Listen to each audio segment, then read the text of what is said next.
Here at HelloFresh, we believe that cooking doesn't have to be complicated. So today we're taking you on a journey in 60 seconds or less to make the perfect boiled egg. So the first step is to get your eggs inside of a pan. You want to make sure that they're covered by at least 1 inch of cold water. Turn up the heat onto high, and this will allow the water to come up to a rolling boil.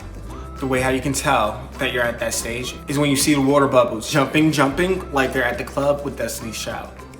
As soon as your water boils, you want to cover your pot and then remove it from the heat. Depending on your yolk preference, you might want to go for 4 minutes for a soft-boiled egg, 6 minutes for a jammy egg, and 8 minutes for a hard-boiled egg.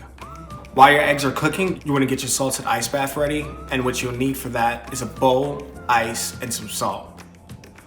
As soon as your timer goes off, you want to use a slotted spoon to plunge your eggs into the ice bath. So to recap, the 3 things that we wanted you to take away here are to use cold water, to watch your pot, and that salted ice bath. Thank you for joining us for 60 Seconds Perfects. For more tips and recipes, you can check us out on HelloFresh.com. Happy cooking, everyone.